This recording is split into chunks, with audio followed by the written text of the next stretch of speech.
¿Cómo vencer el pecado en mi vida? Segundo trimestre, tema número 32. Semana 18, 12, 08, 2023, sábado, séptimo día de la semana. Cronograma para el Santo Sábado del Eterno Creador. Al llegar al templo, cada quien ora individualmente, dando así un tiempo para esto. 7 himnos. Oración inicial. Repetir la ley. Recordar los emblemas. Leer una parte del libro de la ley. Tener un libro de peticiones de oración en el santuario. No hay tiempo específico para escribir las peticiones en el cuaderno.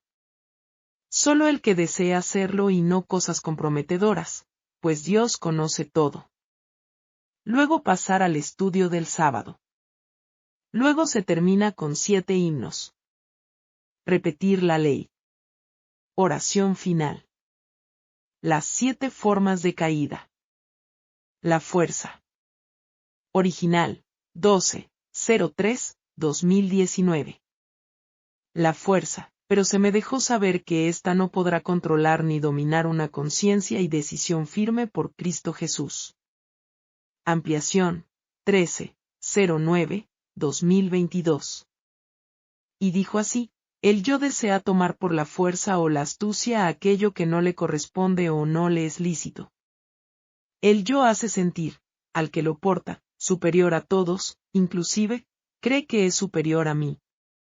El yo maltrata verbal y físicamente a su prójimo y no se muta pues, para él, todo debe ser hecho como él dice y no como yo digo. Mortal engaño satánico. Sentimentalismo. Original, 12-03-2019. La segunda de ellas, el sentimentalismo, este será grandemente probado en todo su enérgico poder, mas una entera confianza sin reservas en Cristo Jesús es lo que nos garantizará la victoria. Ampliación, 13-09-2022. Y dijo así: el yo se cree víctima y juega de dicho lado hasta que es confrontado y descubierto. Y ahí cambia a victimario, donde todos tienen la culpa de que él sea así. Este hechizo mortal vive en aquel, cuyo yo está florecido en él. Juego astuto del enemigo desde que se encontró en el maldad, en el cielo. Complacencia. Original, 12-03-2019. La tercera de ellas, la complacencia, esta en pro del bien común será una amplia puerta para destrucción, mas no la debemos consentir, sino que debemos ejercer la libertad de conciencia bajo un escrito está y así, podremos vencer. Ampliación, 13-09-2022. Y dijo así: el yo vive para complacerse y poner al último las necesidades de su prójimo. El yo vivo nunca se da por satisfecho, siempre quiere más, aunque no lo necesite. Sus trofeos son tanto internos como externos, su intelecto es creerse superior en su retórica, sus ideas, soluciones y actos. Él contra todos, pero nadie contra él. Sutil veneno mortífero que el enemigo inserta en el hombre que no es contrito de corazón. La complacencia de la superioridad, en todo sentido, ante otros es un reflejo de que el maligno entrona esa mente y ese corazón. Orgullo. Original, 12-03-2019. La cuarta de ellas, el orgullo, este es tan sutil y a la vez tan obvio, mas este último disfrazado de la conveniencia propia, y calificado como válido a nuestro entender, será la ruina y cerrará la puerta real de la salvación. Solo una humillación total a Dios nos dará la victoria en él. Ampliación, 13-09-2022.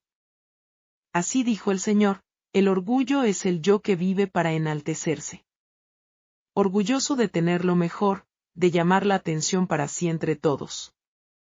Se viste para ser visto, se peina para que lo admiren, da alarde de superioridad y manda a todos mientras él merece estar de brazos caídos con el pensamiento activo, centrado en lo que imagina, en lo que cree necesitar para seguir escalando puesto y posición.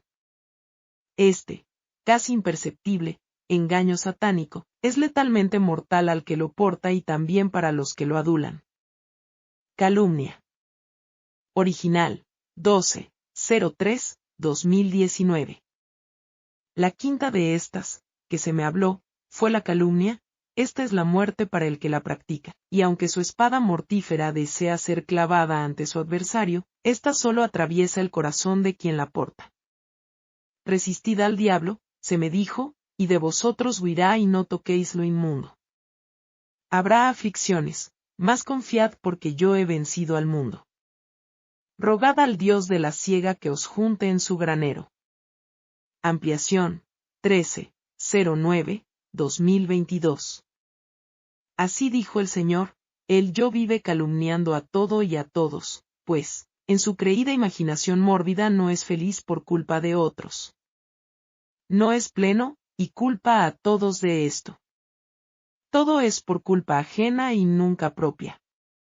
Si se cae, mira a sus lados y, si alguien lo vio, ya es culpa de ese alguien, porque, según él, se distrajo al verlo y se cayó.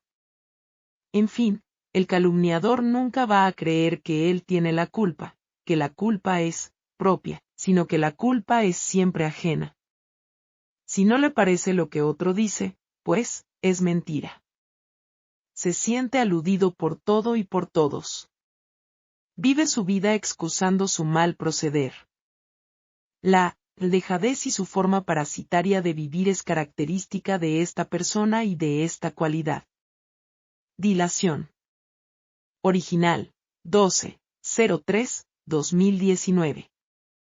La sexta de estas, de que se me habló fue la dilación, acción sutil pero una gran arma de destrucción. Esta es una forma de vida que ataca el pensar humano y lo adormece. Adormece el pensamiento y retrasa la acción del deber de cumplir el mandato celestial. Es tan mortíferamente sutil que da la ilusión de que lo terrenal es mucho más importante que lo celestial, o sea, lo que es perecedero es más importante que lo que perdurará para siempre. Orad, orad sin cesar, ayunad y buscad el rostro de Cristo Jesús para que podáis vencer ante esta arma de la dilación. Ampliación, 13-09-2022. Así dijo el Señor, el yo vive por la dilación. Hoy no puedo por esto, mañana no podré por aquello.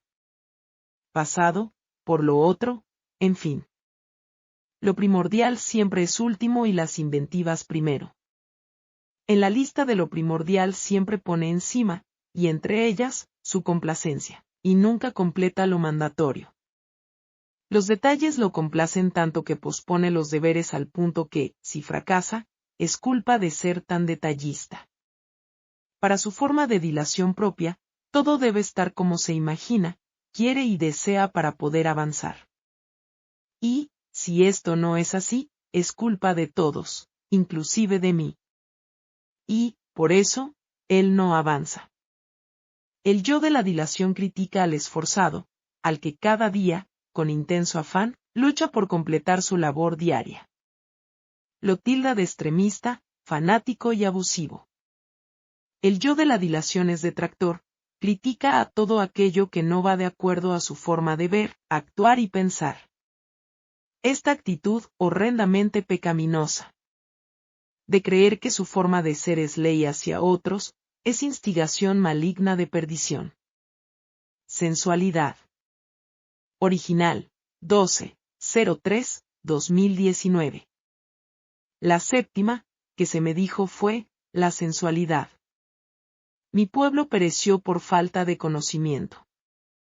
Este acto desenfrenado, con acciones ilícitas dentro del matrimonio, es puesto, aún, en primer lugar, antes del deber de cumplir el mandato divino.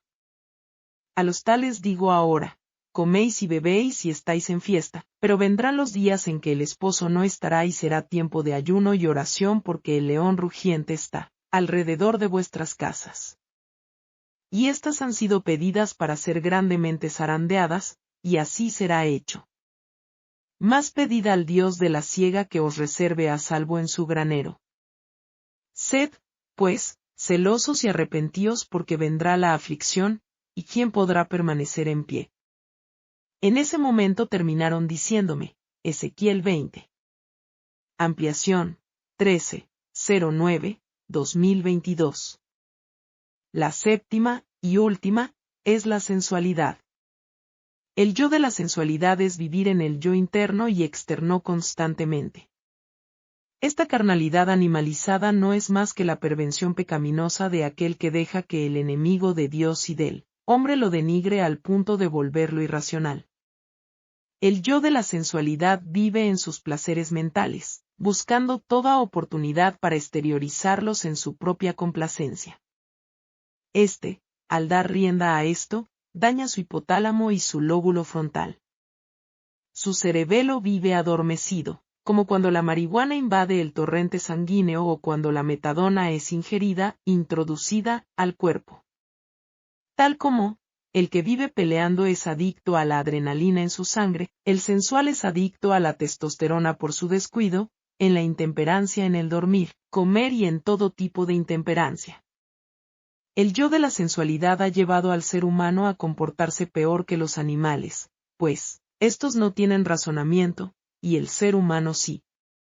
Un animal se aparea con el sexo opuesto para procreación, en el tiempo señalado para esto, pero el ser humano que vive para el yo, en la sensualidad, se aparea con su mismo sexo por depravación, ya que esto viola el curso natural de la procreación. Y otros, aunque con el sexo opuesto, o sea, hombre y mujer, practican actos animalizados para sentirse bien. También están en desagrado ante mí.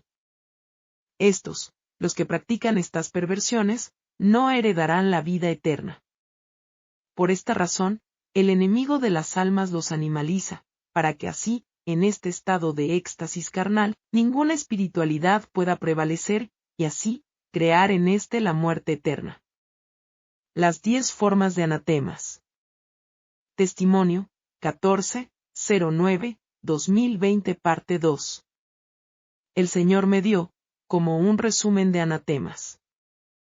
Lo resumió en 10 formas: el yo, la suficiencia propia, el amor a los hijos más que a él, la codependencia absoluta y total de esposo o esposa, en vez de esto ser solamente para él, apego a lo material, a las posesiones, apego monetario, deseos pecaminosos encubiertos, sutiles y abiertos, mis ideas propias, los desórdenes sensuales mórbidos acariciados, las excusas sutiles, para excusar desobedecer a Dios. Marcos 11, 25-26 Y cuando estuviereis orando, perdonad, si tuviereis algo contra alguno, para que también vuestro Padre que está en el cielo os perdone a vosotros vuestras ofensas. Porque si vosotros no perdonáis, tampoco vuestro Padre que está en el cielo os perdonará vuestras ofensas.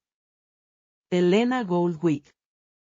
Libro, Palabras de vida del Gran Maestro. Capítulo 19. Cómo se alcanza el perdón.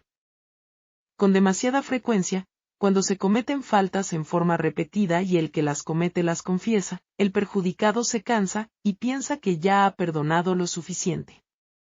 Pero el Salvador nos ha dicho claramente cómo debemos tratar al que yerra: si pecare contra ti tu hermano, repréndele, y si se arrepintiere, perdónale. No lo apartes como indigno de tu confianza. Considérate a ti mismo, porque tú no seas también tentado. Si tus hermanos yerran debes perdonarlos. Cuando vienen a ti confesando sus faltas, no debes decir, no creo que sean lo suficientemente humildes. No creo que sientan su confesión. ¿Qué derecho tienes para juzgarlos, como si pudieras leer el corazón? La palabra de Dios dice, si se arrepintiere, perdónale. Y si 7 veces al día pecare contra ti tu hermano, repréndele, y si se arrepintiere, perdónale. Y no solo 7 veces, sino 70 veces 7, tan frecuentemente como Dios te perdona. Nosotros mismos debemos todo a la abundante gracia de Dios. La gracia en el pacto ordenó nuestra adopción. La gracia en el Salvador efectuó nuestra redención, nuestra regeneración y nuestra exaltación a ser coherederos con Cristo. Sea revelada esta gracia a otros. No demos al que yerra ocasión de desanimarse. No permitamos que haya una dureza farisaica que haga daño a nuestro hermano. No se levante en la mente o el corazón un amargo desprecio. No se manifieste en la voz un dejo de escarnio. Si hablas una palabra tuya, si adoptas una actitud de indiferencia, o muestras sospecha o desconfianza, esto puede provocar la ruina de un alma. El que yerra necesita un hermano que posea el corazón del hermano mayor, lleno de simpatía para tocar su corazón humano. Sienta él el fuerte apretón de una mano de simpatía, y oiga el susurro. Oremos. Dios les dará a ambos una rica experiencia. La oración nos une mutuamente y con Dios. La oración trae a Jesús a nuestro lado, y da al alma desfalleciente y perpleja nueva energía para vencer al mundo, a la carne y al demonio. La oración aparta los ataques de Satanás. Cuando uno se aparta de las imperfecciones humanas para contemplar a Jesús, se realiza en el carácter una transformación divina. El Espíritu de Cristo, al trabajar en el corazón, lo conforma a su imagen. Entonces sea vuestro esfuerzo ensalzar a Jesús. Diríjanse los ojos de la mente al Cordero de Dios que quita el pecado del mundo. Y al ocuparos en esta obra, recordad que el que hubiere hecho convertir al pecador del error de su camino, salvará un alma de la muerte, y cubrirá multitud de pecados. Mas si no perdonareis a los hombres sus ofensas, tampoco vuestro Padre os perdonará vuestras ofensas. Nada puede justificar un espíritu no perdonador. El que no es misericordioso hacia otros, muestra que él mismo no es participante de la gracia perdonadora de Dios. En el perdón de Dios el corazón del que yerra se acerca al gran corazón de amor infinito. La corriente de compasión divina fluye al alma del pecador, y de él hacia las almas de los demás. La ternura y la misericordia que Cristo ha revelado en su propia vida preciosa se verán en los que llegan a ser participantes de su gracia. Pero si alguno no tiene el Espíritu de Cristo, el tal no es de él. Está alejado de Dios, listo solamente para la separación eterna de él. Testimonio, 23-09-2018. Tener todo pecado confeso. Amados, 23-09-2018. En la madrugada, el Señor me comenzó a hablar acerca de que debemos tener todo pecado confeso delante de Él para poder estar listos ante la prueba final. Se me dijo que todo pecado que llega a nuestra memoria del pasado, es aquel que no está debidamente confesado y perdonado. No es solo pedir perdón, se me instruyó, sino pedir perdón con un corazón contrito y humillado, y con un genuino arrepentimiento, y apartarse de dicho pecado y no mirar atrás. Este es el tiempo de hacerlo, se me dijo, el Espíritu Santo, si así lo desean y lo piden, os recordará todos vuestros pecados inconfesos, y tendrán en su mente una escena exacta de dicho momento, con detalles, para poder darse cuenta de dicho pecado y poder confesarlo como el cielo demanda delante de Dios. Esta es la obra final que Cristo Jesús está haciendo en el lugar santísimo del santuario celestial, se me dijo. Y es el momento de ponernos a cuentas para que, así, podamos soportar la hora de prueba.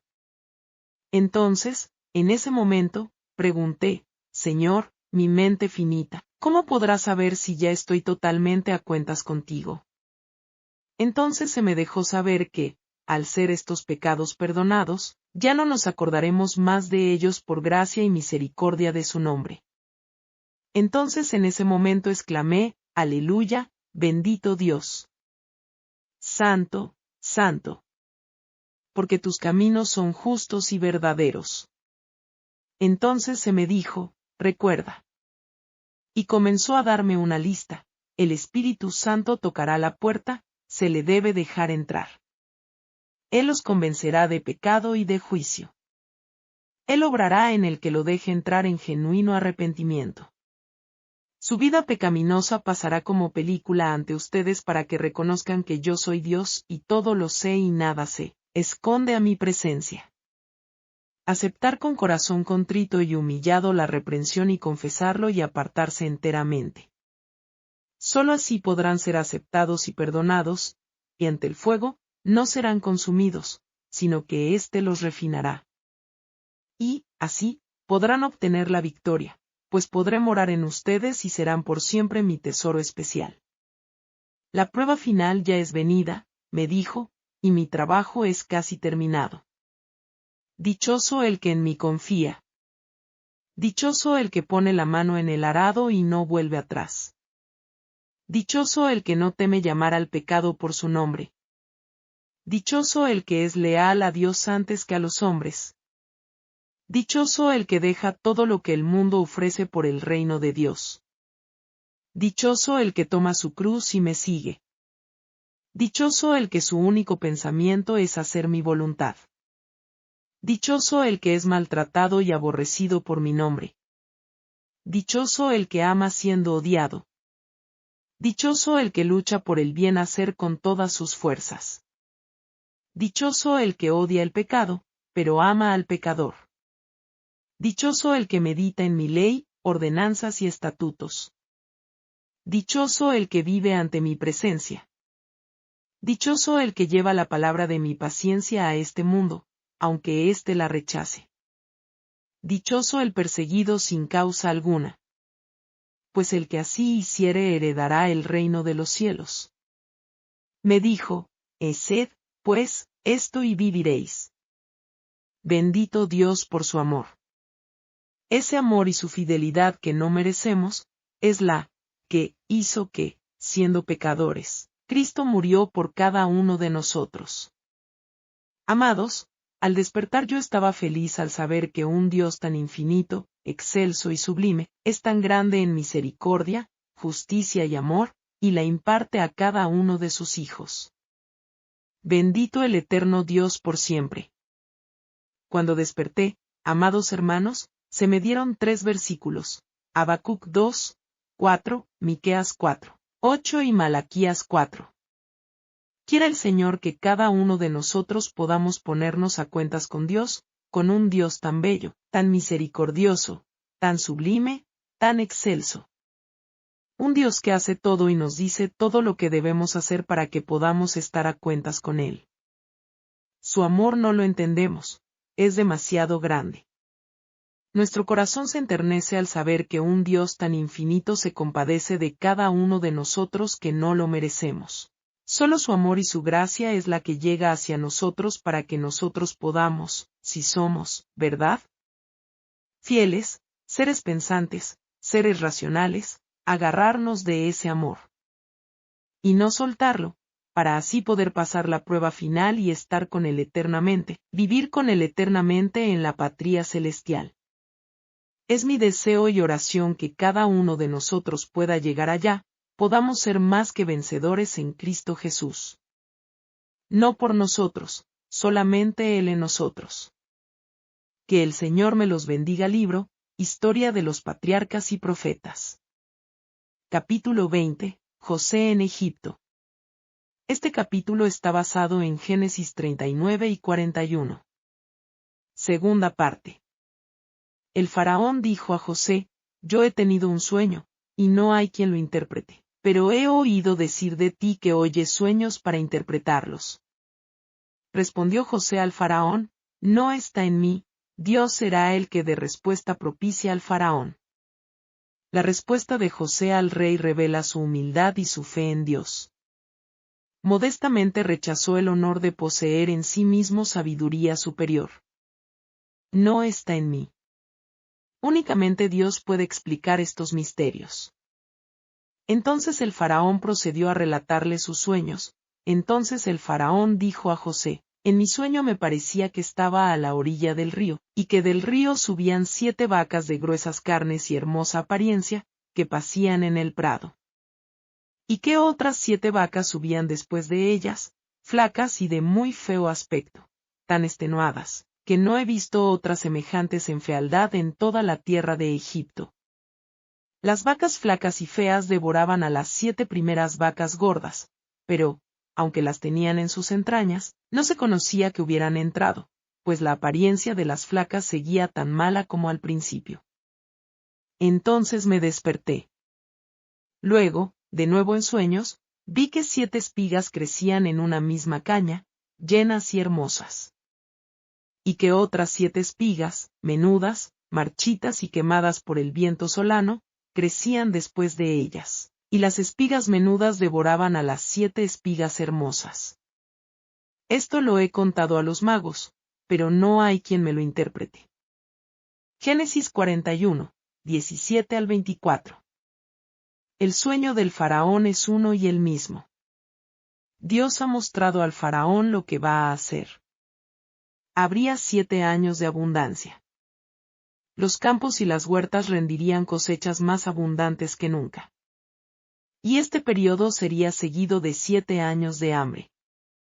Y aquella abundancia no se echará de ver, a causa del hambre que la seguirá, la cual será gravísima. La repetición del sueño era evidencia tanto de la certeza como de la proximidad del cumplimiento.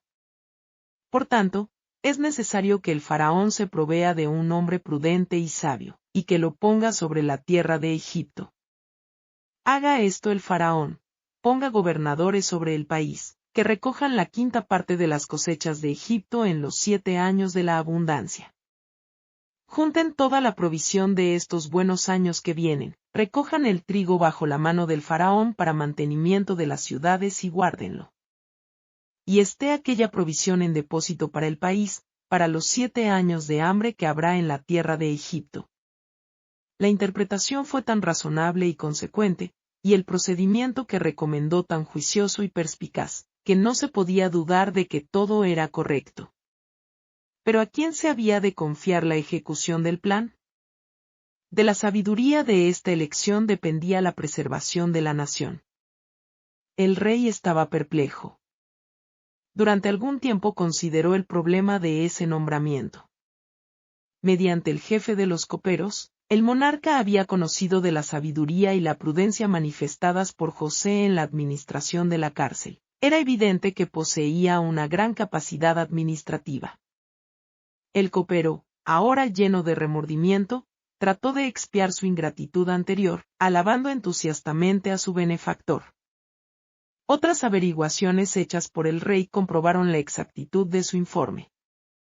En todo el reino, José había sido el único hombre dotado de sabiduría para indicar el peligro que amenazaba al país y los preparativos necesarios para hacerle frente. Y el rey se convenció de que ese joven era el más capaz para ejecutar los planes que había propuesto.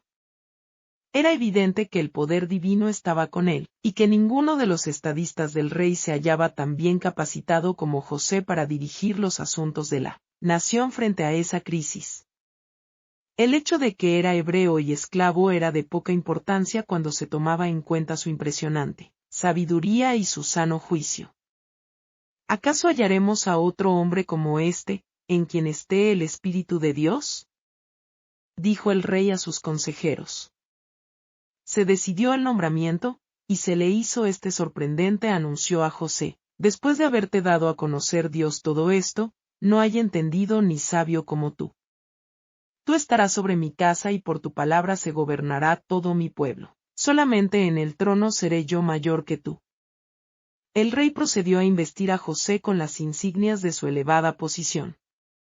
Entonces el faraón se quitó el anillo de su mano y lo puso en la mano de José, lo hizo vestir de ropas de lino finísimo y puso un collar de oro en su cuello.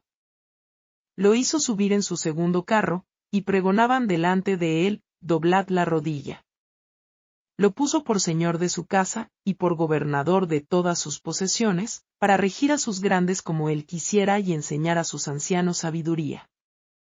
Salmos 105, 21, 22. Desde el calabozo, José fue exaltado a la posición de gobernante de toda la tierra de Egipto.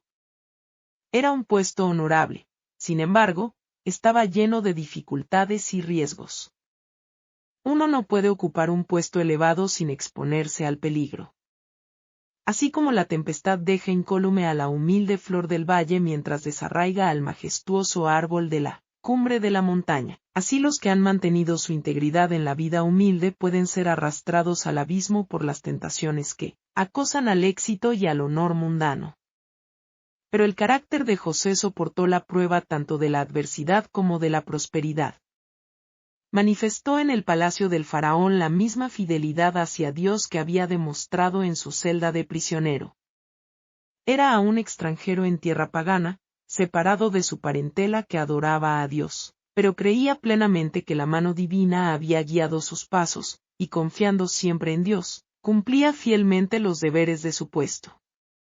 Mediante José la atención del rey y de los grandes de Egipto fue dirigida hacia el verdadero Dios, y a pesar de que siguieron unidos a la idolatría, aprendieron a respetar los principios revelados en la vida y el carácter del adorador de Jehová. ¿Cómo pudo José dar tal ejemplo de firmeza de carácter, rectitud y sabiduría? En sus primeros años había seguido el deber antes que su inclinación, y la integridad, la confianza sencilla y la disposición noble del joven fructificaron en las acciones del hombre. Una vida sencilla y pura había favorecido el desarrollo vigoroso de las facultades tanto físicas como intelectuales. La comunión con Dios mediante sus obras y el estudio de las grandes verdades confiadas a los herederos de la fe, habían elevado y ennoblecido su naturaleza espiritual al ampliar y fortalecer su mente como ningún otro estudio pudo haberlo hecho. La atención fiel al deber en toda posición, desde la más baja hasta la más elevada, había educado todas sus facultades para el más alto servicio. El que vive de acuerdo con la voluntad del Creador adquiere con ello el desarrollo más positivo y noble de su carácter.